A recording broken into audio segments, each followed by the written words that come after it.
So we have one example to finish up from last time.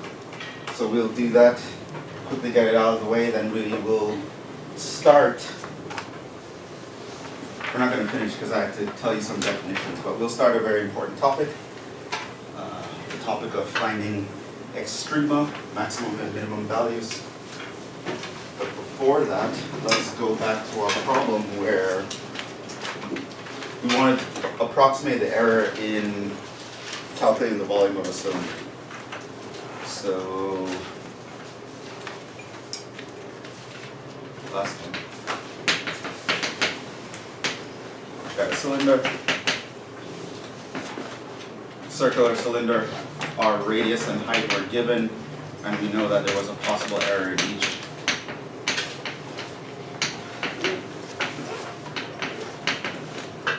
And we wanted to find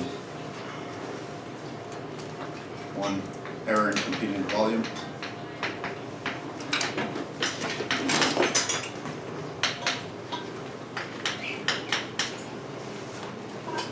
As well as to find a relative error in computing the volume.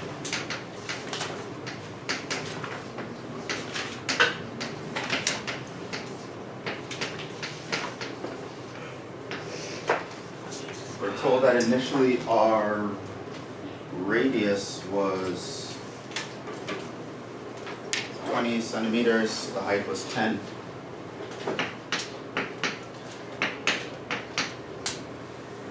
But these could be off by 0.1 centimeters.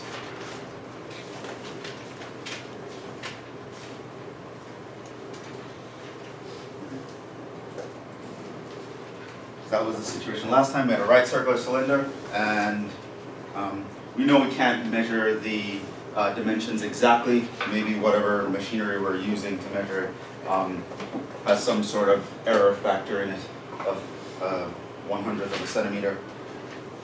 So we want to find what would the error be in computing the volume. And one of the standard ways to do a problem like this is to apply differentials, which we introduced the last time. So remember, the differential was just an approximation for the delta, which is the change in the value. So ultimately, the error in computing the volume we can actually assume is dV. So that's kind of what we're going to do here. The note, error in computing volume.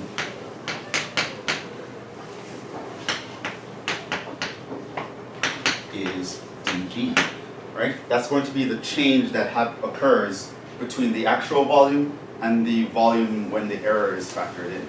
Okay, so we want dV.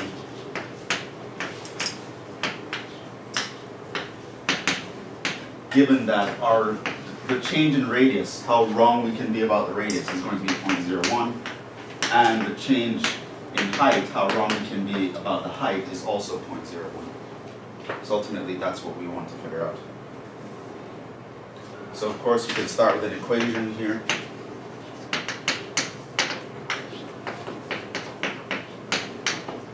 Volume equals pi r squared h, and we are just going to differentiate this. Or in other words, we're going to find the differentials. This would imply that the differential in V is going to be, we apply a product rule here, 2 pi r h dr plus pi r squared dh.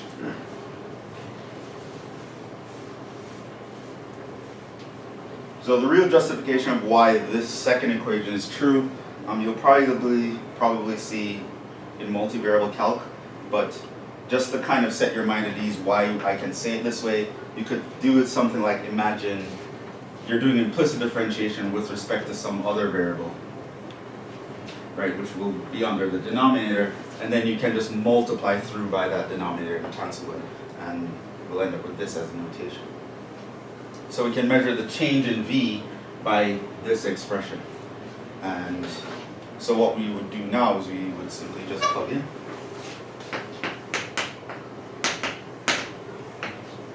So the change in the volume when your R and H change by some measurement, which we know is 0.01, is going to be the following.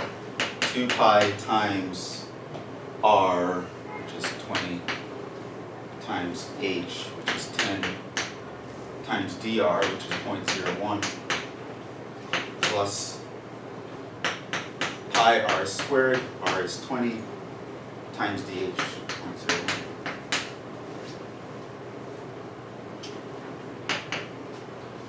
So 200 times 20 times 10 is 200, divided by 100, that just becomes 2, multiplied by 2, you get 4.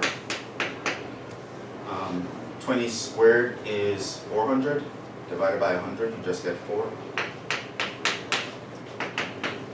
So the error is going to be 8 pi cubic units. The volume is going to be off by that much. Because that's the error in computing the volume.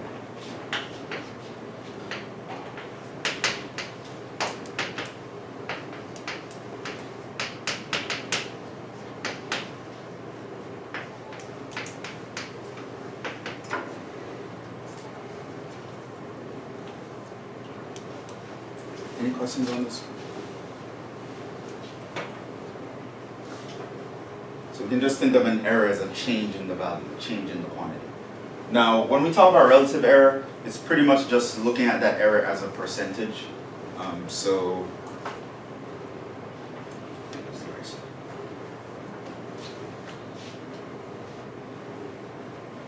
for part B,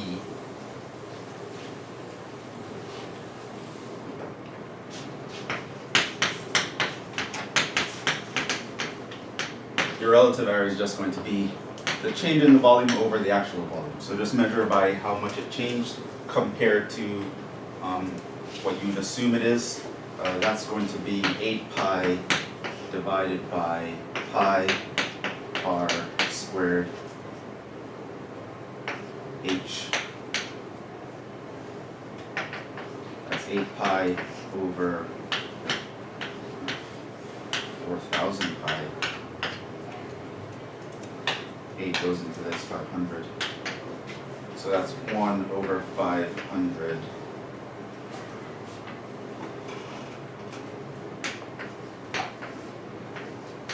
Which I believe is that, or in other words, it's 0.2%. So basically the conclusion here is if you have an error of 0.01 centimeters in each, you will be off by 0.2% when computing the volume. And for various reasons in various contexts, these are the kinds of things you'd want to know. Oftentimes you'd have some sort of tolerance for the error that you're willing to take in some situation, and you would just know, well, is being off by 0.2% acceptable? If it is, then you're fine, you just go along with whatever's going on. If it's not acceptable, then obviously you have to change something about the situation. But being able to identify when these points will occur is going to be important. So that's an example of using differentials, a very typical example.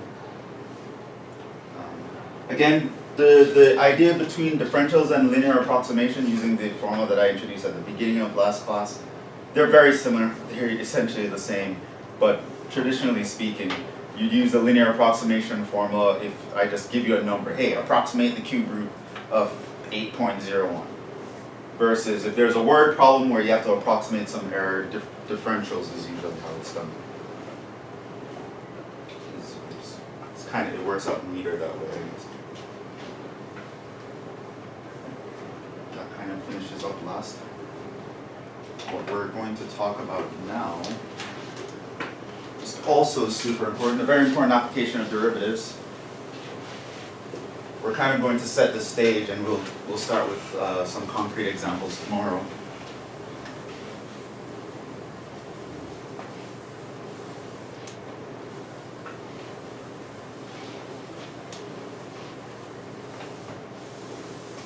Spring break next week? Yes. Good. Geez, you guys perked up about that, didn't you? like, how would you do this? Silence. It's spring break. Like everyone's like marking down their calendar. No math questions. Whatever. Okay, probably celebrate. Okay, we're going to talk about maximum and minimum volume.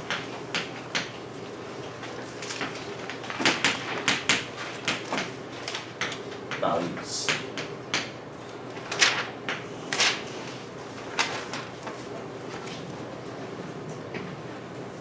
that's what we want to talk about now.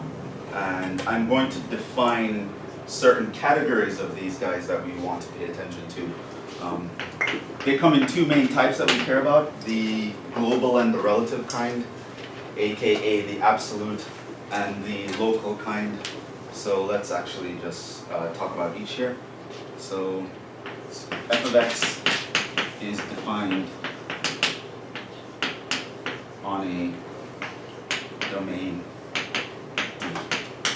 We say f of x has, and there are several ways you can phrase it, so I'm going to write down all of them. Absolute or global,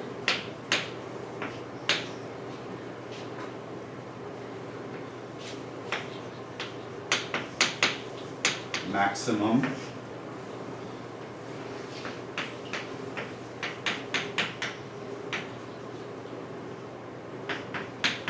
or we might call it an extreme point. So we can call it an absolute, well, extreme kind of refers to both. I'll introduce that phrase after. Let's talk about maximums and minimums here, because extreme can refer to both of them. So we can say something has an absolute maximum or a global maximum at x equals c if the y value at that point is larger than or equal to the y value at any other point for all x in the domain. So if a function has a y value that's larger than all other y values everywhere it's defined, or on some region that you're considering, we say that that point is an absolute maximum, right? You might also use the phrase global maximum. Professor? Yes? Is absolute like AP isology, or is it like a... No, it's the regular word, the regular spelling. I'm just so focused on spring break next weekend. Hopefully you guys are focused enough for the quiz tomorrow. You still have a quiz going away present. Quiz about spring break. The history of spring break. How many hours of sleep do you get? It's all piece of differentials. Let's, I'm just going to define the opposite. F is said to have an absolute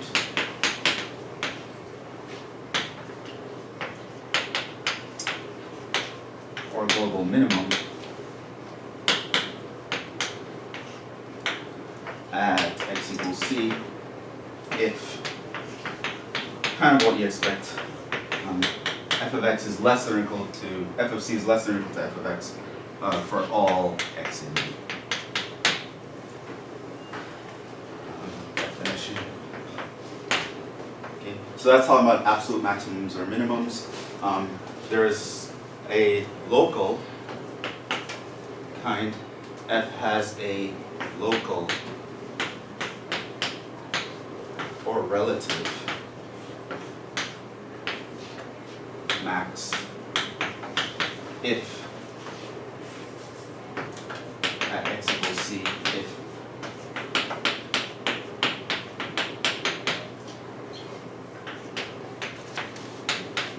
for all x near c, and we'll kind of talk a little bit about what that means.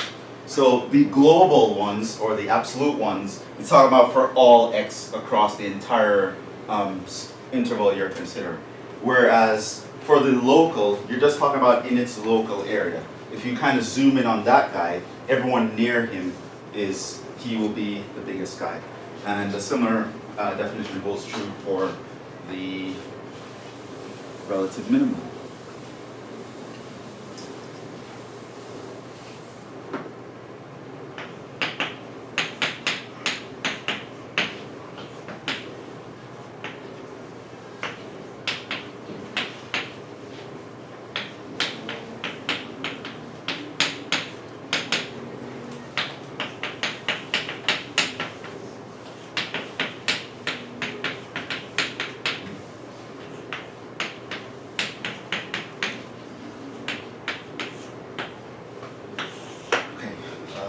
those are a bunch of definitions.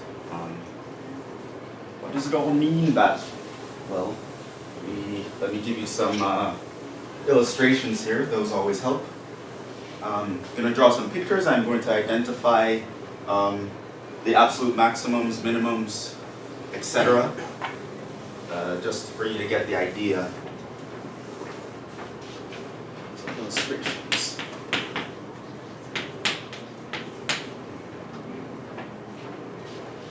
A few examples here.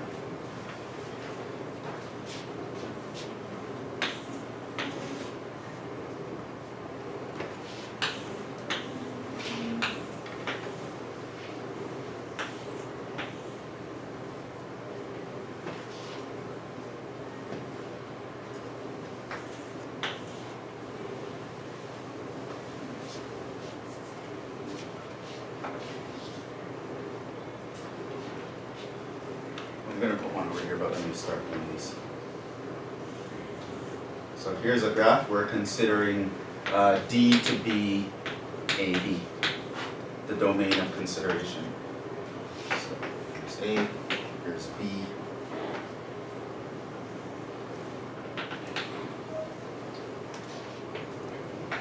Here's A, here's B.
So here are those guys. I am going to give some labelings here, identifying the different points.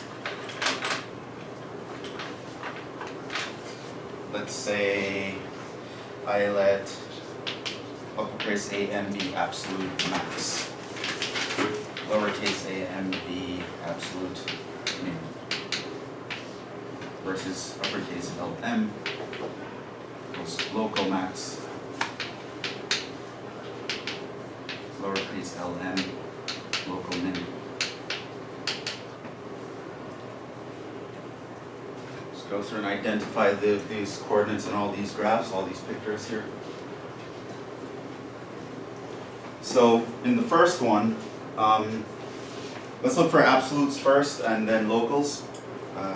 Notice here, if I look at the entire picture altogether, the lowest y values that occur have y value 0. They occur on the axes. So this point here is an absolute minimum. This point here is also an absolute minimum.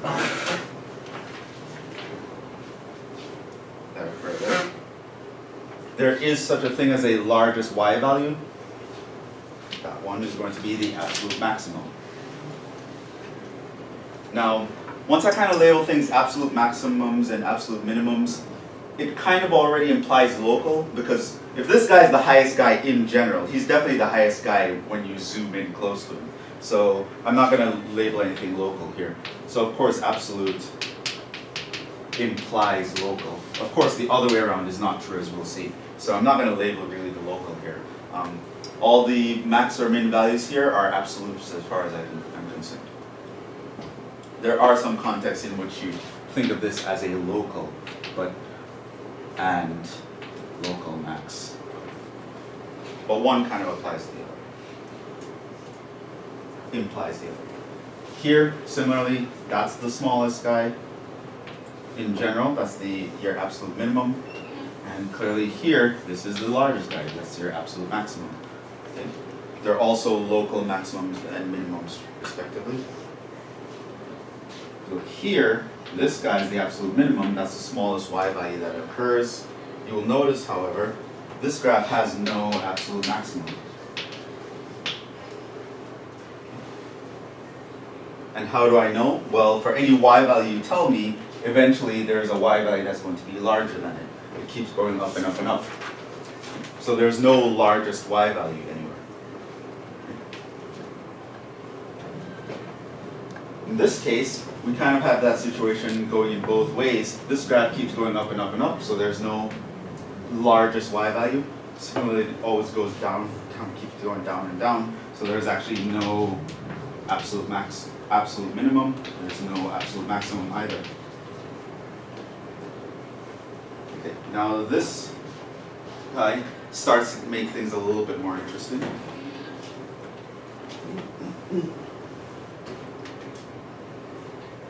That's a little bit unclear. Let me just to have a definite thing here. Let's go down.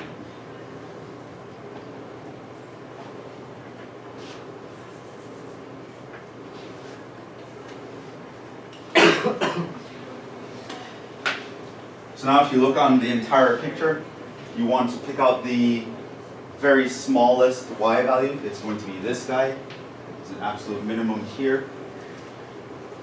If you want to pick out the very largest y value, that's going to be here on the tallest peak. But now you'll also notice some other things. You see these little bumps and these little hills and valleys all over the place, right? Now those guys, the little hills, those guys are what we would call local maximums. So over here, that would be a local max. This guy would be a local max. Similarly, here will be a local minimum. Here will be a local minimum. Here will be a local minimum. So the idea is they're not the biggest overall, but if you were to zoom in on them, right? In their little region, in their little world, they're the biggest guy, right? Similarly, if you were to zoom in on this one and ignore the rest of the graph, the point at the base of that valley is the smallest y value in that region, right? So if you just open up a very small open interval around that point, you'll realize that that y value is the smallest one locally. So this one has one absolute min, one absolute max, but it has a bunch of local maximums, also has a bunch of local minimums. Okay, what about this guy? Tell me about the absolute extrema of this guy.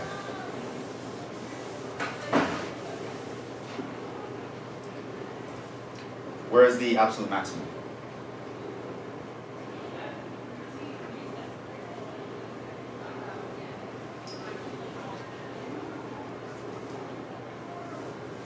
Yeah? Maybe point to the open circle. The point below what? The point below the open circle? What point is that?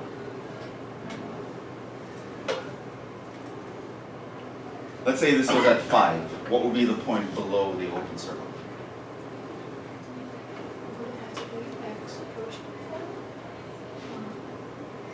Well, this is a y value here. Oh, yeah, sorry. Yeah, but what's the largest y value? Let's say I know that the open circle is located at 5. What would be the largest y value here?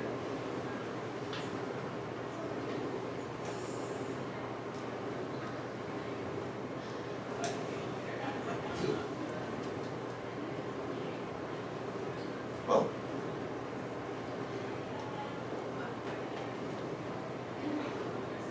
pick a number. What do you think? Just throw something out there.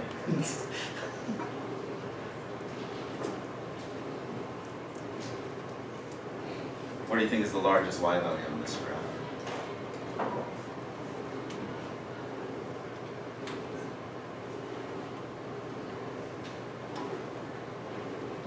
Do you have an idea?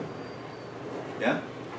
Isn't there like not one value because you can always get closer to 5? Right. There is no absolute maximum. You can never actually attain 5, and consequently you'll never have anyone who's the biggest. right? You can talk about the point right below 5. What is that point? 4.9? No, 4.99 is bigger. Okay, let's pick 4.99. No, 4.99999 is bigger. Oh, let's pick that one. 4.999999 is bigger. No matter what point you pick, short of picking 5 itself, you will always be able to find a point bigger than that.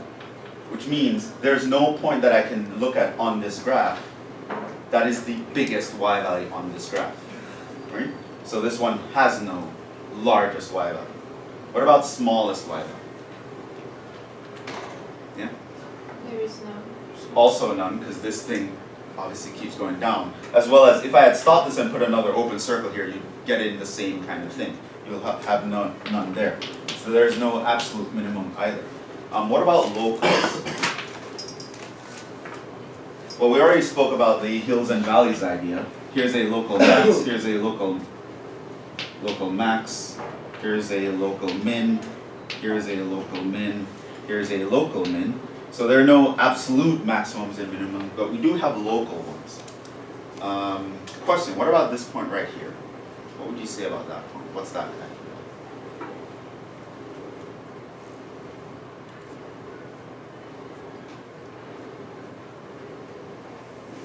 What would you call that guy right here? Yeah? Wouldn't it just not be anything? Because, like, right next to it is something that's good. Right. That guy wouldn't be anything, right? Because if you zoom in on a region close to him, you'll notice that immediately to his left, their y value is higher. Whereas if you look immediately to his right, their y value is lower. So you have y values that are both higher and lower near that point, so it's nothing. It's not anything. You're not important. Not anything. Hopefully those pictures kind of clear up the ideas, what we want to look for. So, and your graph can have all sorts of behaviors. Obviously if they shoot up to positive and negative infinity, we do not have any of these values. But you can have more subtle situations, like having open circles where you're continuously approaching a value but never hitting it. That has some considerations as well. Now, so hopefully that sort of clears up what I mean by absolute versus local. So the absolute is the largest one overall, right? So this is a nice one to illustrate that. Biggest guy, there's only one absolute maximum on this graph, and it's that guy.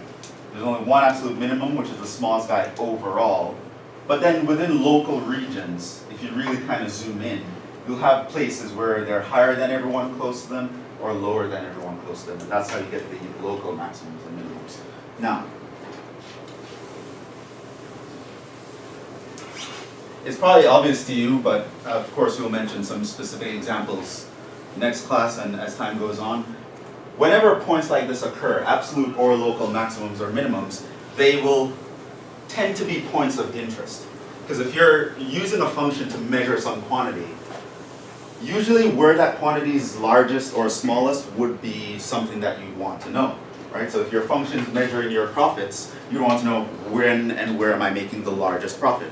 When and where am I making the smallest profit, right? These are natural questions to ask. And so the existence of these points is one thing, but knowing how to find them is just as important. And that's kind of what we're going to set up now, and we'll actually do that next time. But that's going to be the next thing. How would you find these points if you believe they exist, or you have to check if they exist? How would you actually find them? Just a note on vocabulary here.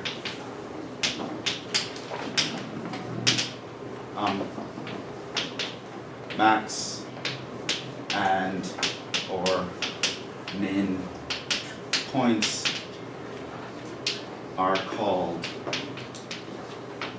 extreme points. So a problem might ask you, find the extreme points. What it means is find the maximum and minimum points. Or you might also see the word extrema, right? Which is the plural version. So we can call it extrema. And so it says find all absolute extrema, find all local extrema. It just means, it's another fancy way of saying max and or min points. So you might see that, so I just want to make sure I know that. Okay. So after making that note, let's start our journey on figuring out how to actually identify these guys. And the first thing in that regard that we want to know is something called the extreme value theorem. I'll figure over here about these. It is a very important theorem. In fact, it's used to prove another theorem, and we'll use that theorem to prove the fundamental theorem of calculus eventually. So it's a very important theorem for that reason alone. But it's important in its own right as well. Okay. So the extreme value theorem basically tells you about situations where we're guaranteed. You'll notice in some of our examples here, we don't have any absolute max or mins. It turns out that there are situations in which we're guaranteed to have these guys, and that's what the extreme value theorem is about. It says, if f of x is continuous on AB, I want you to note it is a closed interval. It matters. If f of x is continuous on AB, then f will attain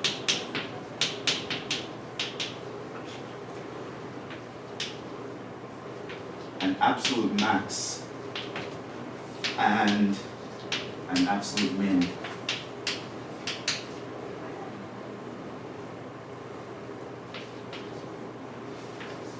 on AB. So let's say the domain you're considering is a closed interval and your function is continuous on this interval.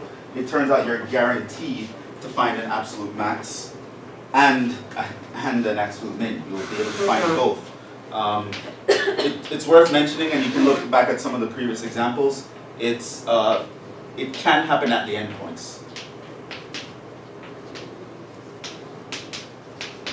Right? So it might not be neatly inside the interval, it might actually be at an endpoint. Right? And that theorem is called the extreme value theorem. It's a very important theorem. It's also not that easy to prove, at least not in the Calc 1 sense, so we're not going to prove it, but it is a very important theorem. Something you should know. So you know you'll never end up in a situation like this if your function is continuous. And the reason why we ended up in this situation is clearly this function is not continuous. Right? It's not continuous because it's going off to the negative infinity. It's also not continuous because of the break here. But as long as we have continuity, cases like this won't happen. So you know if you're looking at a continuous function, there has to be points that will have a maximum and minimum. And the extreme value theorem tells us that. That's very nice. Is there anything else I want to tell you before?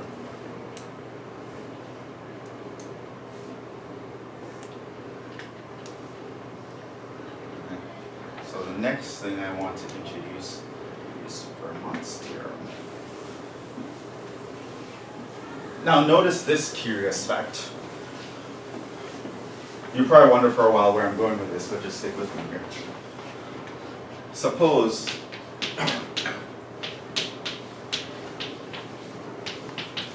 f is differentiable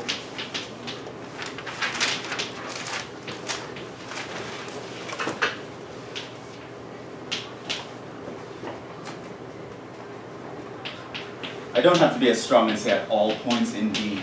I just want to talk about in particular at a special point in particular at x equals c. So suppose f is differentiable at x equals c. That just means the derivative exists. F prime of c exists. It gives you a quantity. It makes sense. It's a real number. All that good stuff.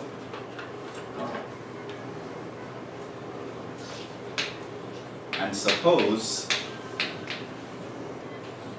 f of c is a local maximum.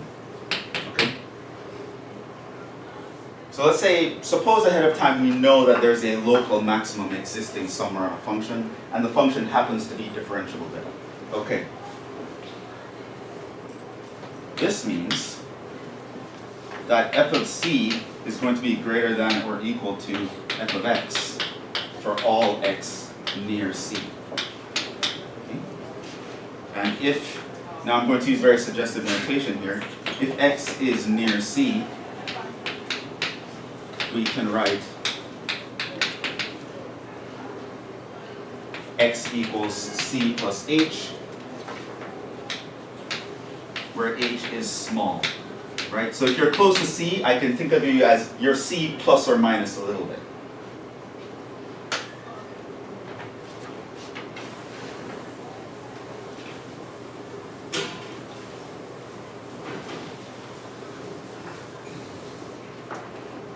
Okay. So what would that mean? Well, this would mean that f of c is greater than or equal to f of c plus h. Or in other words, that's the same as saying f of c plus h minus f of c is less than or equal to 0. And now we have two cases to consider, right? Is your x a little bit to the right of c? That means h is positive. Or is this x value we're talking about to the left of c, meaning h is negative? Right? Could be either. I want it to work for all. So I want to make sure either situation is going to work. So in case 1, here's what's going to happen. Well, I can divide both sides by h. And since I'm dividing by a positive number, the inequality maintains its direction. And I can also take a limit here, because you would have, of course, noticed that that is a difference quotient that we've created. So I can take the limit of both sides. And you will notice the left side is just the derivative at c. So I get that the derivative must be less than or equal to 0 in this case.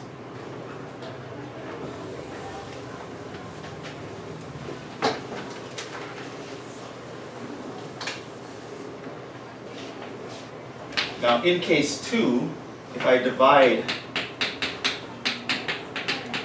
by h now, I'm dividing by a negative number. Divided by a negative number is going to turn the sign around. So this is going to look like that. Again, I can take limits on both sides.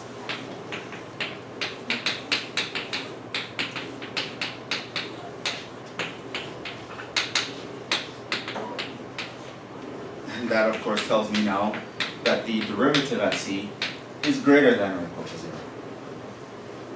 Why are we dividing by h? Specifically to get the derivative. I want it to look like the difference quotient just to get the derivative. That's basically what I'm doing. It's like one of those things where you always have the formulas in mind because they're like a template, they give you a pattern. So whenever you can maneuver something algebraically to look like a formula that you know about, you tend to want to do it. And so if someone just, hey, if I divide by h, it'll look like a difference quotient. So they just did it. And then we can make these two conclusions. So, since it must be the case, if we want to consider all cases, that f prime of c is greater than 0, and f prime of c should also be less than 0 in some cases, and I never want to contradict either of these, it would imply, by the squeeze theorem, that your f prime of c must be 0 itself.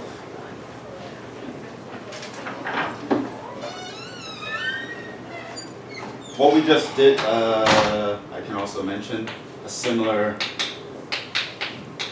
fact holds true if we assume f of c was a local min. Right? Pretty much the same thing will work. You'll just have all these inequality signs turned in their opposite direction, but you can ultimately make the same conclusion that even at a minimum, your derivative would have to be 0. That's the end of the proof. Might have not known I was doing a proof, but I was. This proves another very important theorem.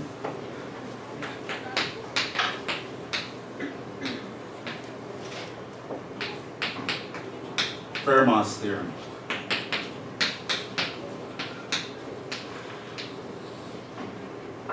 Yes, the same guy who came up with Fermat's last theorem and taunted the mathematical community for quite literally centuries, right? Like 300 years ago, this guy came up with a fact. He was an amateur mathematician. He came up with a fact and he scribbled it in his book and he's like, oh man, I figured out the most awesome thing, but the proof is too simple and I can't be bothered to write it down. Blah, blah, blah, blah. He writes down the theorem, right? That was Fermat's last theorem, right? Because it was a theorem that he didn't prove. And it seems like a very simple fact. It was a variation on Pythagoras' theorem, talking about the solutions to that equation, the integer solutions. But then it was like, no one could actually figure out why it was true. And it's just something that people have been trying to prove for literally centuries. For like 300 years, people kept coming back to this. Finally, Andrew Wiles from Oxford University proved this in the mid-90s, I think. But yeah, that's called Fermat's last theorem. That's not this one, right? It's the proof is like really long. It's like 200 pages long to actually prove that thing. But here's another theorem that Fermat came up with, and it is the following: if f has a local max or min at x equals c, then, and the derivative exists,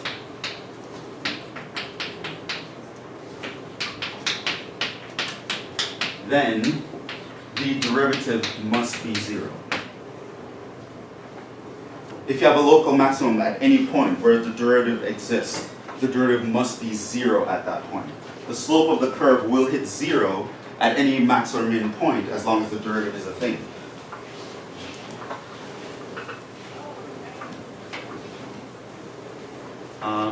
There's a couple important facts to note here.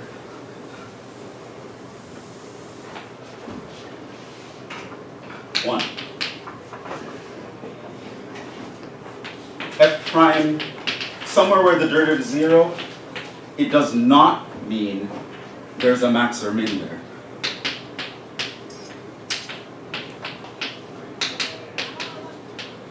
Right? So the order in which you say this statement is actually pretty important.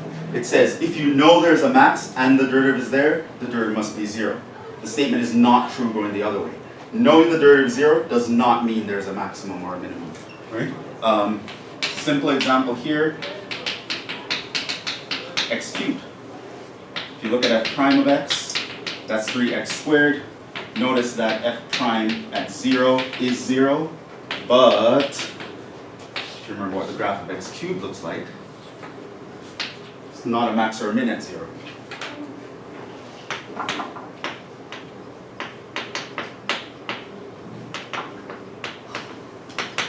So just because the derivative is 0 doesn't mean you have a max or a min, right?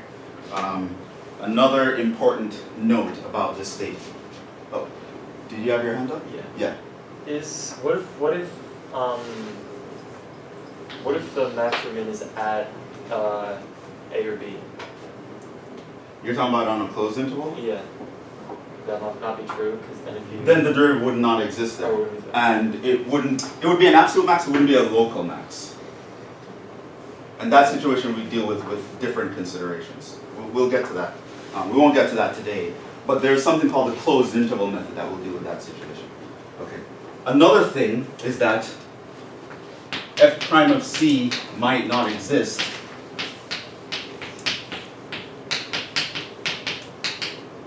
and be a max or a min at the same time.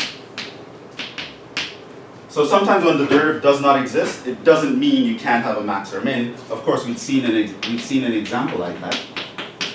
The absolute value function is such an example. This clearly has a local and absolute minimum at 0, but the derivative does not exist there.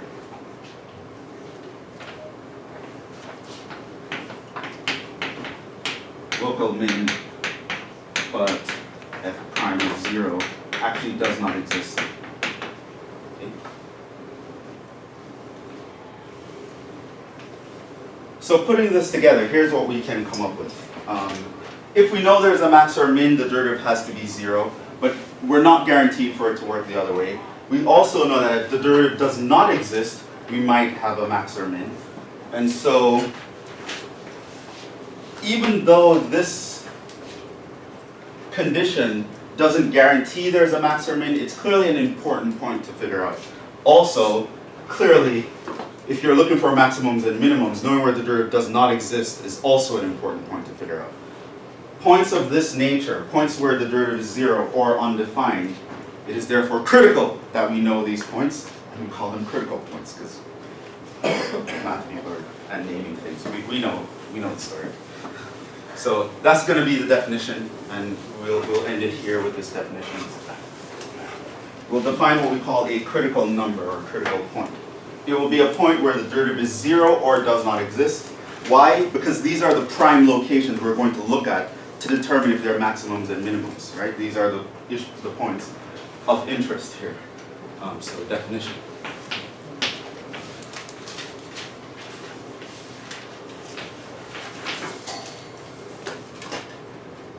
F of x is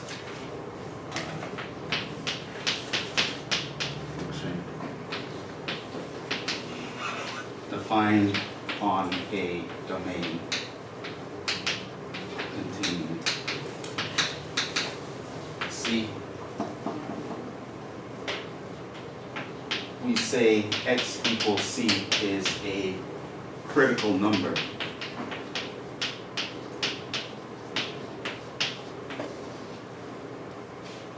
if f prime of C equals 0 or f prime of C is undefined.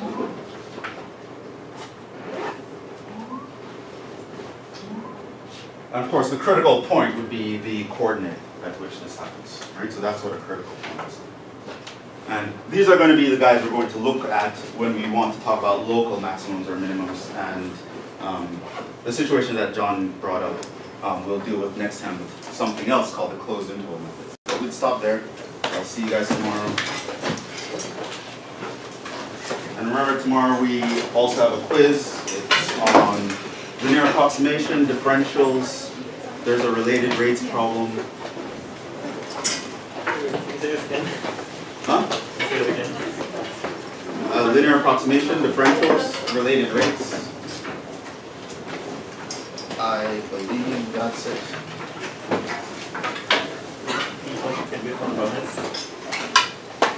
I think I asked about some stuff about here.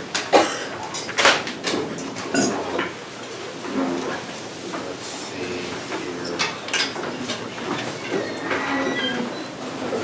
here.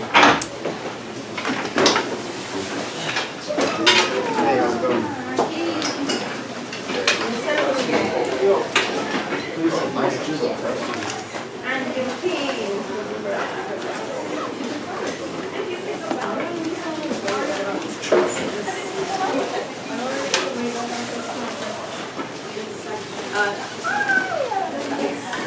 yeah. No, let me stop it. Yeah, that's what's on the quiz. What